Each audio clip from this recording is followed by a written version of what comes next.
उद्यापासून तुम्ही दोघींनी सकाळी उठून पूजापाठ करायची. नाही, आम्ही नाही करणार. आम्ही कबीर आणि तुकाराम यांसनी मानतो. ते नेहमी म्हणतात की मनासनी नेहमी स्वच्छ ठेवा. देव नेहमी माणसाच्या मध्ये असतो, म्हणून माणसाची सेवा करायला पाहिजे.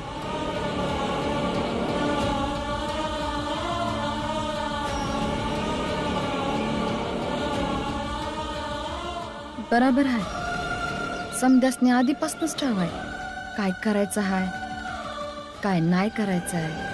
परंतु उद्या जर तिचं आयुष्य त्या कुटुंबाच्या संघर्षामध्ये अडकून उद्ध्वस्त झालं तर तिची रक्षा करण्याची जबाबदारी ही तुझीच असणार आहे.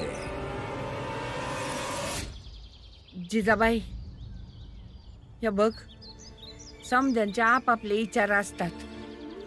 हळूहळू समजल तुला त्यांचं म्हणणं काय आहे. येळ लागल पर समज ठीक होईल. बाकी पोरं तशी लहान आहेत, त्यांना भी समजल.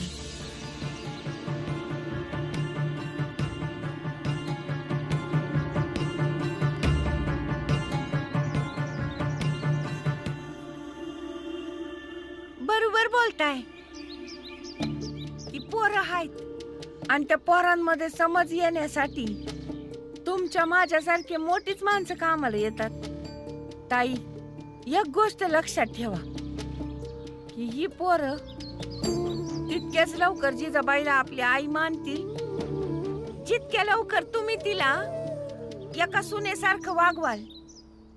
मी असं म्हणत नाही आहे की तुम्ही तिला सुनेसारखं नाही वागवत, पर गरजेचं हे आहे की तिला जास्तीचं प्रेम, मान आणि अधिकार मिळतील, म्हणजे पोरांवर जरा दबाव राहील. मला काही कळलं नाही. मी आज समजावती.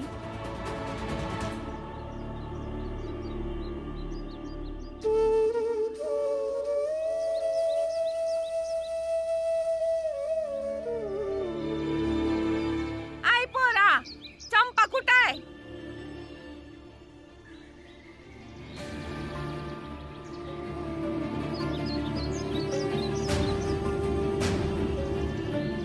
सांगणार आहेस का? रातभर मी तिला शोधलं, तेव्हा कोणीतरी सांगितलं की रातभर तू तिथं फिरतोयस म्हणून. याचा अर्थ तूच तिला पळवून लावला अशी. ना त्यासनी नाही पळवलं, ते सवतच गेल्या. आणि आता तुम्ही कधी बी पकडू शकत नाही त्यांना, कारण त्यांनी निर्णय घेतला आहे. आणि जी लोक ठाम निर्णय घेतात त्यासनी कुणी बी अडवू शकत नाही. थांब, दाखवतेस तुला. तू नाही ऐकणार असं. नाही ऐकणार ना तू?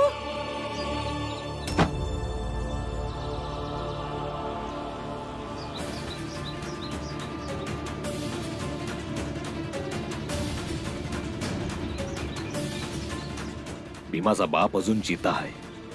म्या असताना माझ्या पोरासनी कोणी हात लावू नाही शकत. ह्याला विचारा, याने चंपाला पळवून लावलाय. विचारा कुठे आता जर तुम्ही एक बी सबूत बोललात तर म्या लोकांसनी बोलवून घेऊन येईन, नाहीतर फौजदाराकडे जाईन. तुमचं भलं यातच आहे की तुम्ही इथनं चालते व्हा.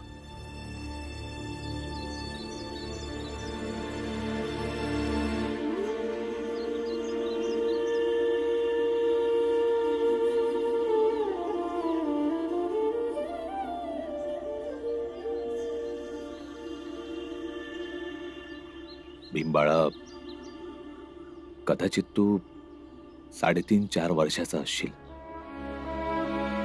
अशाच कुठल्या तरी गोष्टीला घेऊन हट्ट करत होतास. तेव्हा तुझ्या आईनं तुला आपल्या हातानं उचलून घराच्या बाहेर झाडाखाली जाऊन ठेवलं. तू रातभर तिथंच बसून राहिलास, रडत राहिलास. आणि मग 2 दिवसापर्यंत आईशी न बोलता नाराज राहिलास की आईनं तुला घराच्या बाहेर झाडाखाली ठेवून सवता कशी काय झोपली. बाबा, तेव्हा मी लय लहान होतो म्हणून समजलं नाही. का त्या रात्री आई बी झोपली नसणार किंवा कदाचित रडत बी होती असेल? कदाचित नाही, ती रातभर रडतच राहिली. आणि मग लई वर्षानंतर कालची रात बी अशीच होती, कारण तू घराबाहेर होतास. हे बघ बाळा, आता तू मोठा झालायस, समजूतदार झालायस, म्हणून तुला हे समजणं आता कठीण नाही होणार की तू जर घराबाहेर असलास तर तुझ्या बापाचं काय होत असणार. चल बाळा, घरला चल.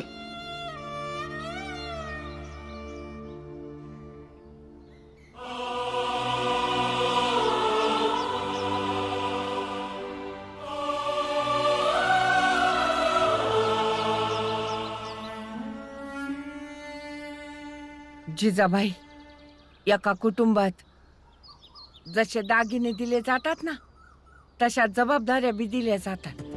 यानं नात्यांची वीण आणखी घट्ट होते. आमच्याकडे जास्त दागिने तर नाहीत, पण जे काय हाय ते आज पतूर वहिनी सवताकडेच ठेवायची. हे समजे तिचेच हाय, पण आजपासून हे समजे तुझे.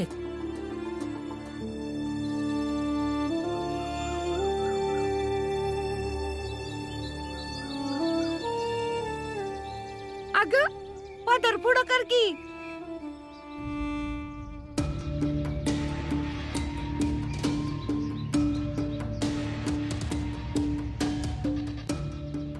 आशीर्वादावानी तिच्या वटीत टाका.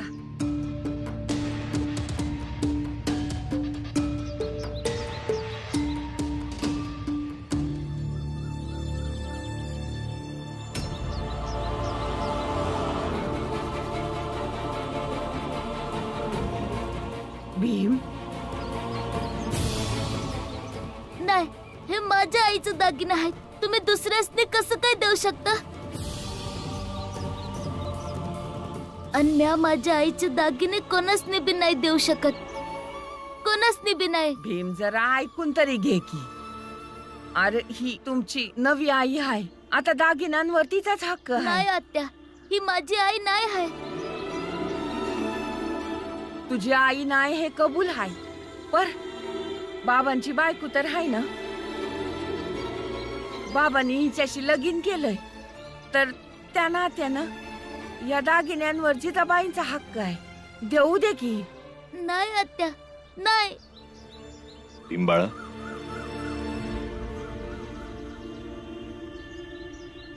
या दागिन्यांचं तू काय करणार आहेस? मी काय बी करेन, पण हे दागिने माझ्या आईचे आहेत.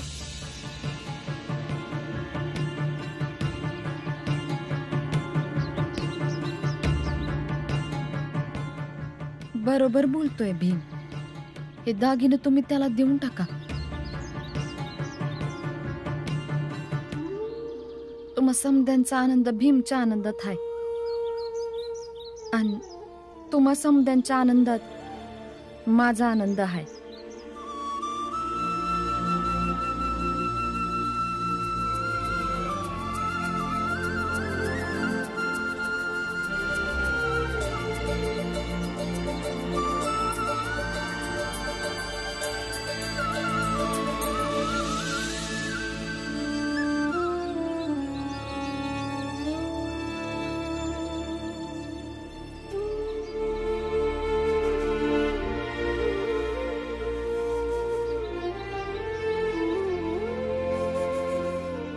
भाऊ, भीमाला समजवावं लागल. त्याची मर्यादा काय हाय, कुठं थांबलं पाहिजे, आणि कोणाशी कसं वागलं पाहिजे ते. मीरा लहान आहे, शिकल तो. नाही भाऊ, बिना आईच्या पोरांवर गरजेपेक्षा जास्त प्रेम दाखवलं तर पोरं बिघडतात आणि घर बी विखुरत. ही चूक तू करू नगस.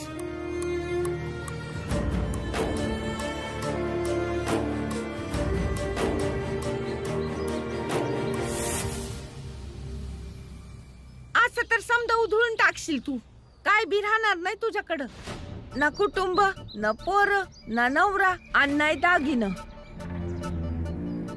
असं कोण करतं ग की आपल्याच हातानं आपलाच हक्क घरातल्या लहान पोराच्या हातात दिला? जिजाबाई, तुला कळत नाही हाय की त्या घरात तुला तुझी जागा तयार करायची आहे. म्या हावरत नाही हाय. ते दागिने तुझ्याकडे राहिले असते, म्या काय घेऊन गेले नसते. पर मला तुझी काळजी आहे म्हणून समजावतीये ना. अगं पर मला समजलं आहे ना वहिनी. तुला हे समजत नाही की म्या तिथं काही बी बोलू शकत नाही. चांगलं वाटलं असतं का म्या भीम सोबत दागिन्यापायी वाद घातला असता तर? माझ्या नवऱ्या आणि कुटुंबापुढं म्या हावरट दिसली असती. आणि दागिने मला मिळणारच आहे वहिनी. तुम्ही बघाच, भीम मला स्वतःच आणून दे. अगं तो भीमराव हाय. अगं अख्ख्या वाड्याला माहितीये त्याचा हट्टीपणा काय ते. एकदा का त्यानं मनात घेतलं ना का घेतलं. तुला ठाव आहे म्या ह्या घरात लगीन करून का आले? कारण रामजी मला लई चांगला माणूस वाटला आणि एका चांगल्या माणसाबरोबर आयुष्य पुन्हा सुरू करणं सोपं वाटलं. याचा अर्थ असा नाही की ह्या घरामध्ये म्या पाण्यावानी बनून राहावं, म्हणजे कुणी बी येईल माझ्यात रंग मिसळल आणि म्या ते समद गपगुमान सहन करत राहावं. मग त्यो भीम का असेना, मला काय बी फरक पडत नाही. हा मग पडाय बी देऊ न ग. कारण त्या घरात एक मात्र अडचण म्हणजे भीम हाय. आणि पुढं बी जर कुणी असेल ना तर तो भीमरावच असेल.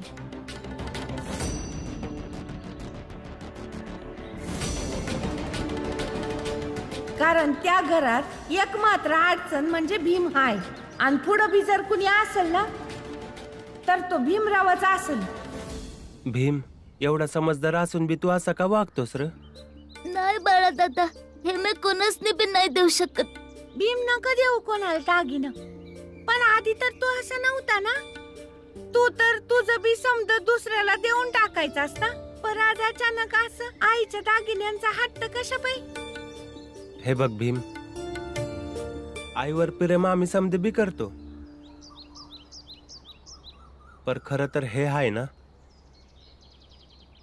की आई आता नाही आहे आणि ज्यांच्याशी बाबांनी दुसरं लगीन केलं आहे ती आपली नवीन आई आहे.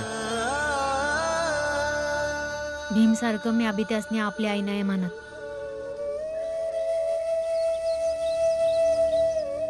ती तुमच्या समद्यांची आई असणार, पर माझी आणि भीमची नाही.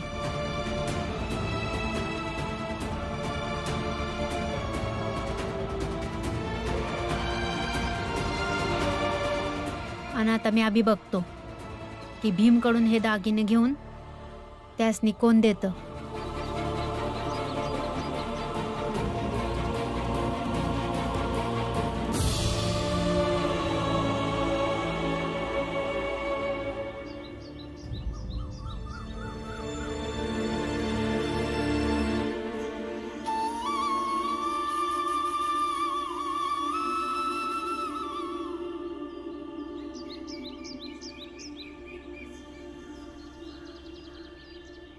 हे बघा जेजाबाई, भीमला चुकीचं नका समजू.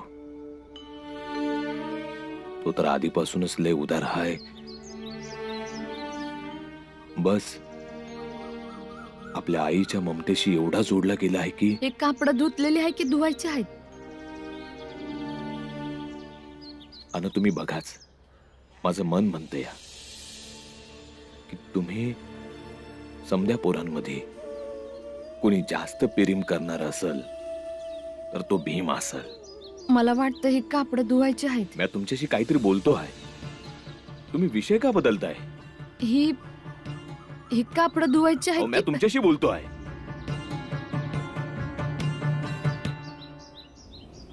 पर मला बोलायचं नाही. आता काय बोलायचं आहे तुम्हासनी? जेव्हा की तुम्ही काल रात्रीला समद साफ साफ सांगितलेलं की जे बी आहे तसं स्वीकार करावं लागल. आणि आता तुम्ही म्हणताय की भीम दयाळू हाय, उदार हाय. समजलंय मला. समजून घेतल्या बगर काही पर्याय आहे का?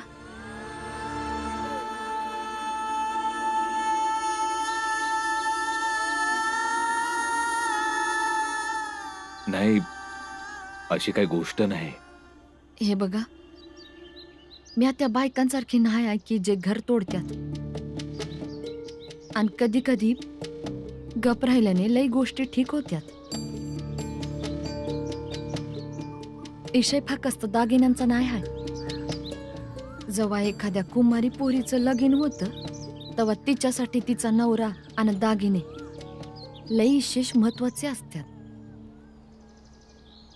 पर जेव्हा एखाद्या इदवेचं लगीन होतं तिच्यासाठी समध्यांमध्ये महत्वाचा तिचा नवरा असतो. दागिने तर मातीमोल ठरतात. जावा तुम्ही बाहेर जा. मी समध्यांसाठी चहा आणि भीमसाठी दूध बनवून आणते. आणि कृपा करून जे जसं आहे ते तसंच राहू द्या. ताई बी म्हणत होती की जस जसं येळ जाईल समद ठीक होईल. आणि मला नाही आवडणार की माझ्यामुळे भीमला तुम्ही काही बोललेलं.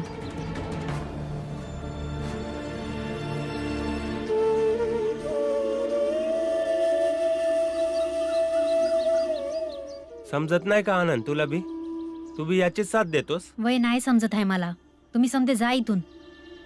मोठ्या भावाचा तुला काही सन्मान आहे की नाही? मोठा भाऊ बी लहान भावाचा त्रास कुठं समजून घेतोय? भीम,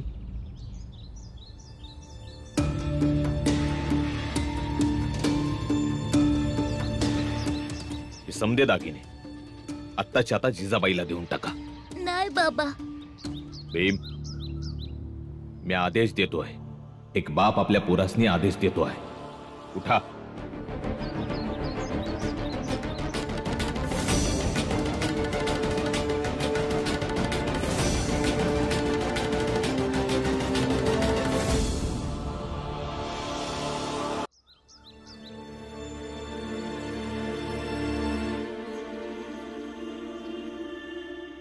आई म्हणायची का तिच्याकडे जेवढे बी दागिने आहेत ते समदे आम्हा तिन्ही भावांच्या बायकांना घालण्यासाठी आणि तुळसाताई मंजुळाताईसाठी आहेत. म्हणून मंजुळाताई हे तुझ्यासाठी.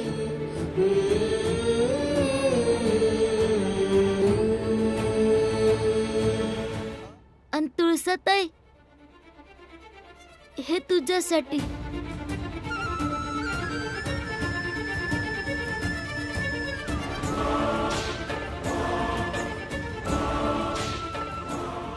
बाळा दादा हे तू घे.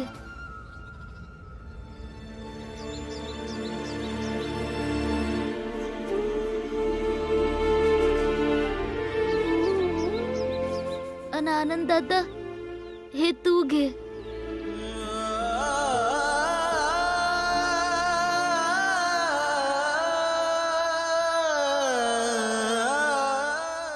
तुला ठाव आहे भीमा, हे कानातले ना मला माझ्या आईने दिले होते.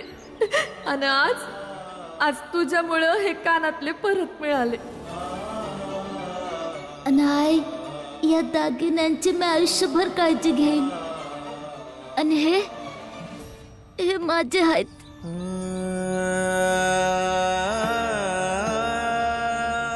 यासाठी नाही का मला दागिन्यांची हाव आहे, पण यासाठी का आईचा हा दागिना मला लय जवळचा आहे.